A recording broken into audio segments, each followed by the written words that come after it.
Hello friends, welcome to let's educate. मैं हूं प्रीति सिंह। आज हम हिंदी वर्णमाला के कुछ इंपॉर्टेंट क्वेश्चन देखेंगे जो सुपर टेट और अन्य एग्जाम के लिए इम्पोर्टेंस है। फर्स्ट क्वेश्चन है, निम्न में से कौन सा व्यंजन पार्श्विक है? कौन सा व्यंजन पार्श्विक है? ल व्यंजन है हमारा, पार्श्विक है।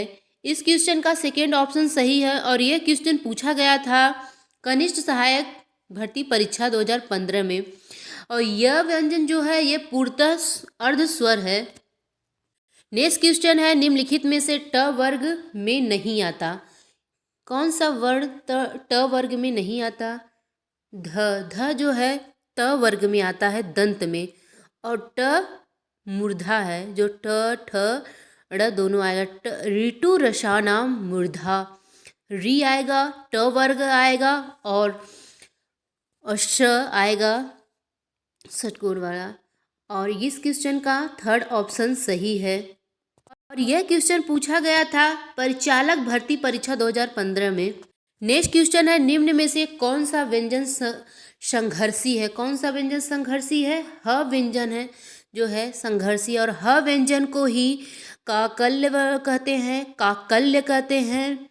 और म झ ठ स्पर्श है, स्पर्श है। इस क्वेश्चन का फर्स्ट आंसर सही है। यह क्वेश्चन चकबंदी लेखपाल 2015 में पूछा गया था। नेक्स्ट क्वेश्चन है, संयुक्त व्यंजन ग बनता है। संयुक्त व्यंजन ग किन दो वर्णों से मिलकर बनता है? ये ज और प्लस य से मिलकर बनता है। आधा ज रहता है और य से ग बनता है। और छ किससे बनता है? आधा क और श से। और त्र किससे बनता है? आधा त और र से मिलने से बनता है। ये 4 संयुक्त अक्षर होते हैं। इस क्वेश्चन का सेकंड ऑप्शन सही है। यह क्वेश्चन जूनियर इंजीनियरिंग भर्ती 2015 में पूछा गया था। नेक्स्ट क्वेश्चन है, हिंदी शब्दकोश में छ का क्रम किस वर्ण के बाद आता है? किस वर्ण के बाद छ का वर्ण आता है?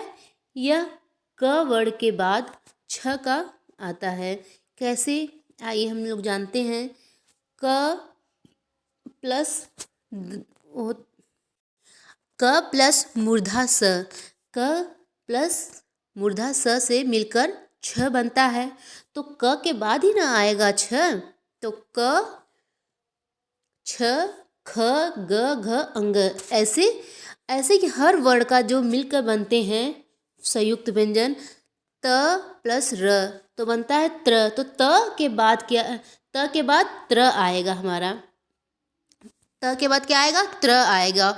और ज के बाद ज्ञ आएगा हमारा। ये ऐसे संयुक्त व्यंजन। अगर आपसे पूछ ले कि छ किस वर्ण के पहले आता है, तो ख वर्ण के पहले छ आता है।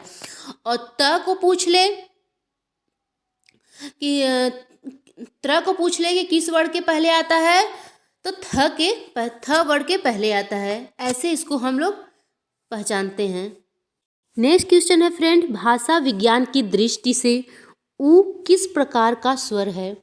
उ किस प्रकार का स्वर है भाषा विज्ञान की दृष्टि से? यह पश संवृत है। ऐसे हम समझते हैं संवृत इवरी।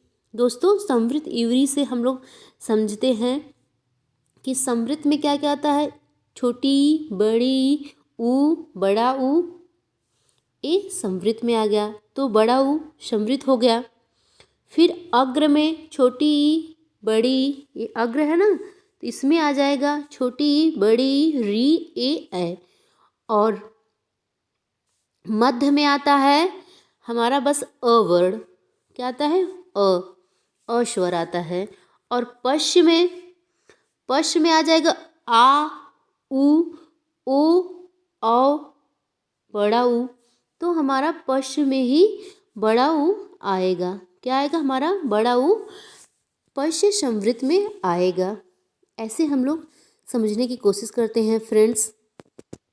इस क्वेश्चन का फोर्थ ऑप्शन सही है। और ये क्वेश्चन पूछा गया था कनिष्ठ सहायक परीक्षा 2016 में। नेक्स्ट क्वेश्चन है फ्रेंड्स, उद्यान का शुद्ध वर्ण विच्छेद है। कौन सा वर्ण विच्छेद उद्यान का सही है? तो इस शब्द को हम पूरी तरह से अगर तोड़ देंगे तो हमारा आंसर निकल जाएगा। पहले क्या है? उ धन द, ध को हम लोग द लिखेंगे, द, फिर य लिखेंगे, फिर उसमें अ की मात्रा है तो उसको आ बना देंगे। क्या बना देंगे? आ बना देंगे। फिर उसमें प्लस न आधा लिखेंगे तो उसमें न में अ आ रहा है तो अ लिख देंगे। तो हमारा थर्ड ऑप्शन सही है। इस क्वेश्चन का थर्ड ऑप्शन सही है। उ धन द धन य धन आ धन न धन अ को हम जोड़ देंगे तो उद्यान हमारा वर्ण शुद्ध निकल आएगा। इस क्वेश्चन का थर्ड ऑप्शन सही है। और ये क्वेश्चन पूछा गया था जूनियर इंजीनियर भर्ती परीक्षा 2016 में। नेक्स्ट क्वेश्चन है र प्लस म का रूप है। क्या रूप होगा र प्लस म का?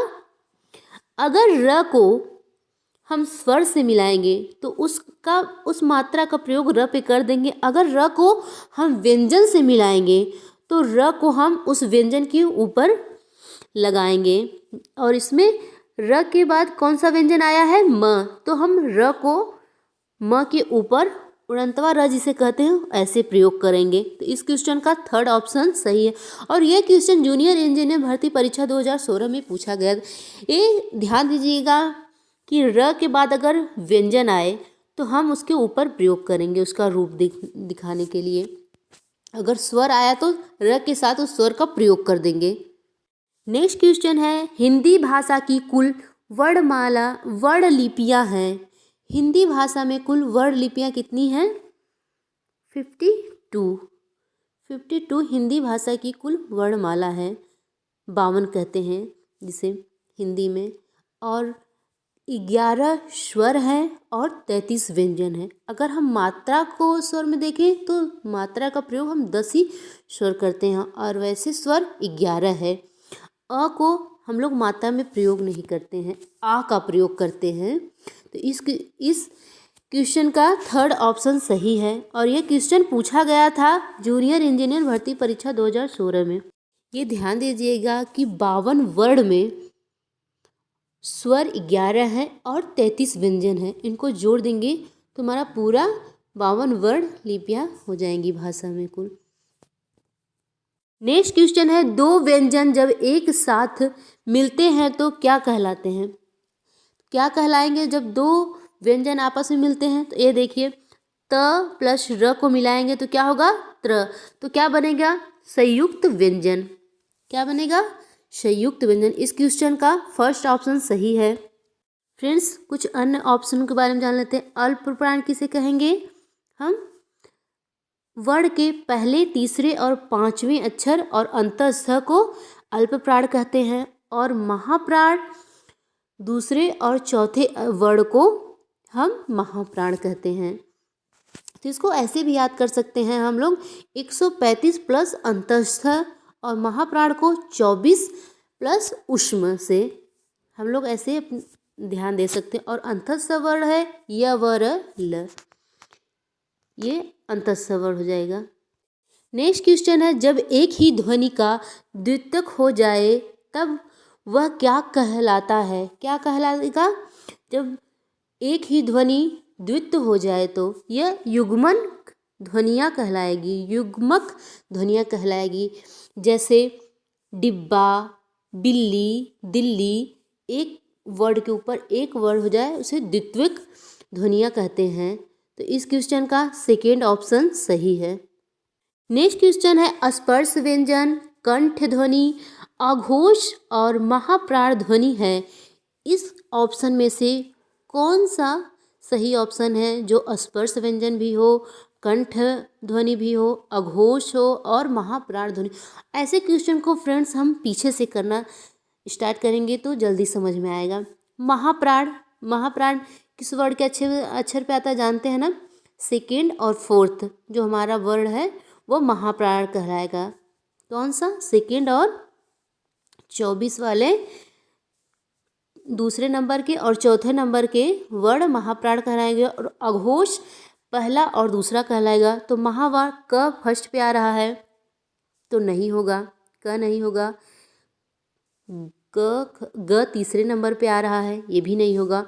ख दूसरे पे आ रहा है तो ख महाप्राण कहलाएगा। ख क्या है? महाप्राण कहलाएगा। और अघोष भी ख कहलाएगा क्योंकि फर्स्ट और सेकेंड अघोष है और कंठ भी है क। तो थर्ड ऑप्शन सही है। इस क्वेश्चन का थर्ड ऑप्शन सही है। फ्रेंड ऐसे करेंगे तो हम लोग को सही आंसर जल्दी मिल जाएगा। नेक्स्ट क्वेश्चन है फ्रेंड्स, र का विवरण है। र का क्या विवरण है? र को हम लोग किस में लेते थे? अल्प प्राण और अंतस्थ। 135 और अंतस्थ। तो पीछे से करना, इसको स्टार्ट करते हैं, देखते हैं। फर्स्ट अल्प प्राण व्यंजन, सघोष, लुंठित, वसी। अल्प प्राण मिल गया, सही है। महाप्राण नहीं रहेगा, महाप्राण में ऊष्म वाले आते हैं। अल्प प्राण, अघोष, ये नहीं होगा। फिर फर्स्ट आंसर सही है फ्रेंड्स। इस क्वेश्चन का फर्स्ट सही है। नेक्स्ट क्वेश्चन है, दीर्घ वर्ण का विच्छेद है। ऐसा क्वेश्चन एक बार आगे फ्रेंड कर चुके हैं, इसको हम तोड़ देंगे, इसका आंसर निकल आएगा। चलिए, द, पहले द करेंगे, फिर प्लस दीर्घ है ना तो री, फिर प्लस ग, फिर प्लस अ। तो क्या होगा? फर्स्ट ऑप्शन सही हो जाएगा। आधा द प्लस री प्लस ग फिर अ बन गया हमारा दीर्घ। तो इस क्वेश्चन का फर्स्ट ऑप्शन सही है। कौन सा ऑप्शन सही है? फर्स्ट। और ये क्वेश्चन पूछा गया था वन रक्षक परीक्षा 2018 में। नेक्स्ट क्वेश्चन है, अर्धविवृत स्वर है। अर्धविवृत स्वर कौन सा है? कैसे हम लोग जाने थे ना फ्रेंड्स कि संवृत इवरी करके हम समझेंगे कि छोटी ई, बड़ा ई, ऊ, बड़ा ऊ, ए सब किस में आया था? संवृत में। ऐसे ही अर्धविवृत ए में, ए जो है अर्धविवृत स्वर है। क्या है? अर्धविवृत स्वर। और ए अर्धविवृत है और आ विवृत है। तो इस क्वेश्चन का सेकेंड ऑप्शन सही है। सॉरी फ्रेंड्स, ए जो है ना ये अर्ध संवृत है। क्या है ये? अर्ध संवृत है। और आ विवृत है। नेक्स्ट क्वेश्चन है, निम्न में से अल्प प्राण व्यंजन कौन सा है? फ्रेंड्स वही ट्रिक हम लोग लगाएंगे। 135 अंतस्थ अल्प प्राण है और 24 और ऊष्म महाप्राण है। तो अल्प प्राण 135 पे है तो तीसरे अक्षर पे ग आ गया, थर्ड पे ग आ गया, तो यही अल्प प्राण व्यंजन है। ख सेकेंड पे आएगा और घ और ट फर्स्ट पे आएगा, घ फोर्थ पे, तो ये महाप्राण हो गया और अल्प प्राण ग हो गया। इस क्वेश्चन का सेकेंड ऑप्शन सही है। इस क्वेश्चन का सेकेंड ऑप्शन सही है। और क्वेश्चन पूछा गया था फ्रेंड्स ग्राम विकास अधिकारी 2018 में ये क्वेश्चन। नेक्स्ट क्वेश्चन है, एक से अधिक वर्णों के मेल को कहते हैं, क्या कहते हैं? एक से अधिक वर्णों के मेल को अक्षर कहते हैं। अक्षर कहते हैं। इस क्वेश्चन का ए ऑप्शन सही है। नेक्स्ट क्वेश्चन है, हिंदी में ध्वनियाँ कितनी प्रकार की होती है? हिंदी में ध्वनियाँ 2 प्रकार की होती हैं। कौन कौन सी? स्वर और व्यंजन। कितनी प्रकार की ध्वनियाँ होती हैं? 2 प्रकार की, स्वर और व्यंजन। इस क्वेश्चन का फर्स्ट ऑप्शन सही है। नेक्स्ट क्वेश्चन है, निम्नलिखित में से किस शब्द में स्वर व्यंजन संबंधी अशुद्धि नहीं है? किस में नहीं है? ये थर्ड ऑप्शन में ऊर्जस्वी में अशुद्धि नहीं है, स्वर व्यंजन संबंधी। इस क्वेश्चन का थर्ड ऑप्शन सही है। नेक्स्ट क्वेश्चन है, जिस व्यंजन ध्वनि के उच्चारण के समय स्वर तंत्री में कंपन होता है, क्या होता है? कंपन। और उच्चारण स्थान के आधार पर ध्वनियों के वर्गीकरण में उसका क्या स्थान है? क्या स्थान है ध्वनियों के वर्गीकरण में उसका? जो स्वर तंत्रिका में कंपन होती है, क्या होती है? कंपन, उसे वश्य कहते हैं। वश्य, क्या कहते हैं? वश्य। इस क्वेश्चन का सेकेंड ऑप्शन सही है। क्या है? सेकेंड। वश्य। वश्य वाले ध्वनि वाले उच्चारण वर्ण है न, श, ल, र। ये 4 वर्ण जो है ये स्वर तंत्री में कंपन होता है बोलने पर। न, श, ल, र। और मूर्धा के वर्ग जानते हैं, ट वर्ग को मूर्धा करते हैं। ऋतु रसानाम मूर्धा। काकल्य ह को कहते हैं, किसको कहते हैं? ह को काकल्य कहते हैं। और क वर्ग को कंठ कहते हैं। अ, आ और ह को भी कंठ कहते हैं। नेक्स्ट क्वेश्चन है, निम्न में से कौन सा शब्द प्रयत्न और उच्चारण के आधार पर व्यंजन का वर्गीकरण नहीं होता है? किसका नहीं होता है व्यंजन के आधार पर वर्गीकरण? प्रयत्न और उच्चारण के आधार पर सघोष का वर्गीकरण नहीं होता है। इस क्वेश्चन का थर्ड ऑप्शन सही है। नेक्स्ट क्वेश्चन है, स्वरों का उच्चारण। ये तो एकदम सरल क्वेश्चन है, इसका ऑप्शन फोर्थ सही है। बिना किसी की सहायता से स्वर का उच्चारण होता है। स्वर में किसी का सहायता लिया जाता है? नहीं, स्वर स्वतंत्र है। व्यंजन स्वर की सहायता से बोली जाती है और स्वर बिना किसी की सहायता से है। इस क्वेश्चन का फोर्थ ऑप्शन सही है। नेक्स्ट क्वेश्चन है, ल और स का उच्चारण किस स्थान से होता है? किस स्थान से होता है ल और स का? दंत से। लितु लसानाम दंता। क्या होगा? लितु लसानाम दंता। इस क्वेश्चन का सेकेंड ऑप्शन सही है। और क का क ख ग अंग का क वर्ग कंठ से, प वर्ग ओष्ठ से, च वर्ग तालव्य से। ओके फ्रेंड्स, इस क्वेश्चन का सेकेंड ऑप्शन सही है। नेक्स्ट क्वेश्चन है, हिंदी शब्दकोश में क के बाद कौन सा व्यंजन दिखाई देता है? ऐसा क्वेश्चन आगे हम लोग किए फ्रेंड्स कि छ वर्ग किस व्यंजन के बाद आता है? तो क वर्ग के बाद आता है। तो इसमें पूछा है हिंदी शब्दकोश में क के बाद कौन सा व्यंजन आता है? तो छ आता है। इस क्वेश्चन का फोर्थ ऑप्शन सही है। नेक्स्ट क्वेश्चन है, स्वर ए ऐ का उच्चारण स्थान कौन सा है? कौन सा है? ए ऐ का कंठ तालव्य है। कौन सा है? कंठ तालव्य। इस क्वेश्चन का थर्ड ऑप्शन सही है और यह क्वेश्चन पूछा गया था राजमंडी परिषद भर्ती परीक्षा 2019 में।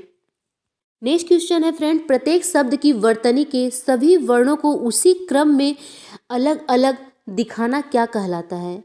अगर प्रत्येक शब्द की वर्तनी को सभी वर्णों के उसी क्रम में अलग अलग दिखाएंगे तो यह वर्ण विच्छेद कहलाता है। इस क्वेश्चन का सेकेंड ऑप्शन सही है। नेक्स्ट क्वेश्चन है, भाषा की सार्थक लघुत्तम इकाई किसे माना जाता है? किसे माना जाता है भाषा की सार्थक लघुत्तम इकाई? यह शब्द को भाषा की सार्थक लघुत्तम इकाई माना जाता है। इस क्वेश्चन का फर्स्ट ऑप्शन सही है और ये क्वेश्चन पूछा गया था राजमंडी परिषद भर्ती परीक्षा 2019 में। फ्रेंड्स, हिंदी वर्णमाला के ये हमारे आज की वीडियो आपको अच्छा लगा हो तो जुड़ने के लिए लाइक और सब्सक्राइब कीजिएगा। आप सभी का धन्यवाद फ्रेंड्स।